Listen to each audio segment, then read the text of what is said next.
what you believe matters. And when you really understand this, you're going to want to take a hard look at what you believe. Because what we believe on the surface, we have access to. It's what lies underneath in our unconscious that is the thing that can really trip us up. And there's ways to gain access to that information so that if you believe consciously that you are worthy of this job or that kind of income or this sort of lifestyle or that sort of relationship, but underneath it, there's something that says you'll never be enough, and you don't know that you have that belief, you got a massive problem. Because our unconscious is really what dictates the majority of our experience. So how can we work on evolving our beliefs, both consciously and unconsciously, so that we generate and create the life we want? It's a fabulous question, and we're going to talk about it in this video. I'm Jill Leigh, founder and director of the Energy Healing Institute, and you can learn more about Energy Healing Institute at energyhealinginstitute.org. There's lots of content there. Much of it is free. There's also courses and programs and access to my one-on-one client practice, as well as my consulting practice for practitioners who want to grow their business. Check it out.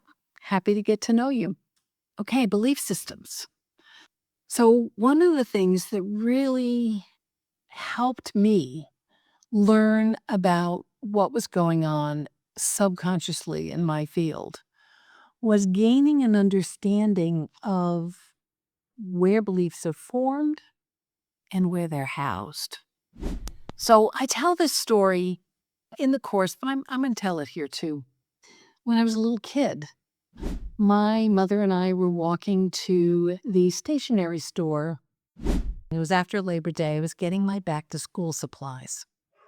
And as I walked down the street with her, my little hand in her hand, someone was walking towards us. It was a woman. She looked perfectly reasonable to me. She had on white shoes. And my mother said, "Jill, can you believe it? Doesn't that woman know that you don't wear white shoes after Labor Day?" She was so clear in her disdain for this woman that I immediately took up the belief, just like that. White shoes after Labor Day, bad business. Don't go there. 7 years old, right? So think about the beliefs that might have formed for you in your early childhood years that had nothing to do with what you thought, but were imposed through even as simple an interaction as walking down the street to buy school supplies and coming across somebody doing something, right? Okay. So flash forward, say, what would it be, about 12 years or so? I'm walking to school. So I guess it was less than 12 years, maybe 10 years. I was walking to class, and I saw a woman wearing white shoes after Labor Day. And I instantly had that flash of awareness. Ugh, bad business. White shoes after Labor Day. And I thought, I don't really care. This is not important to me. And so instantly, I was able to let that belief go. That's a simple belief. But what about the ones where you were told either overtly or covertly that you weren't good enough, or that someone was better than you, or that you would never amount to anything, or that you didn't deserve happiness or money or success or whatever? One of the unwritten rules in my household was that nobody was allowed to be more successful than my father. That was never stated out loud. But there was lots of judgment when family members succeeded beyond what my father had succeeded. Those beliefs underline our choices. Those beliefs inform our experience. So simple beliefs, that those ones that come and go, white shoes after Labor Day, those are not formed in a way that they are meant or will anchor in as permanent unless a lot of energy is invested in making them so. So if, for example, every year I spent a lot of time telling my friends about how bad it is to wear white shoes after Labor Day, and I pointed every one of them out to my mother, then I would have anchored that belief more solidly in my system. But I didn't. So it was easy to let it go.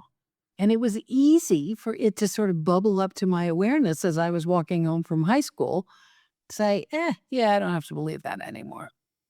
But those deeper ones, not good enough, not smart enough, not thin enough, not pretty enough, not rich enough, not enough, those are actually held in a different part of the energy body than is easily accessed through chakra clearing skills.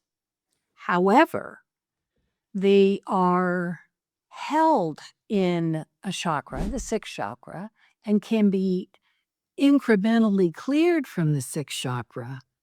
But if you knew how to get to the source of that belief and evolve it sort of in the grand warehouse, wouldn't you want to do that? There's lots to do to become conscious of what we believe. And there's lots to do to evolve our beliefs because so many of them are in fact unconscious. Bodacious Beliefs is a course that's actually quite advanced at EHI, and it walks you through how to access both the beliefs that are held in the sixth chakra and the ones that are created and held in the off-site facility. So if you'd like to learn and move through them and incrementally shift how you show up in your life and in your world, then check out Bodacious Beliefs. And know that the guided meditations will take you through the process. And even if it doesn't all make sense at the very beginning, over time, you will land more deeply in each area that I guide you to in the meditations. When you learn how to change your beliefs, you have the keys to the kingdom. And I want that for you, and I want that for everyone.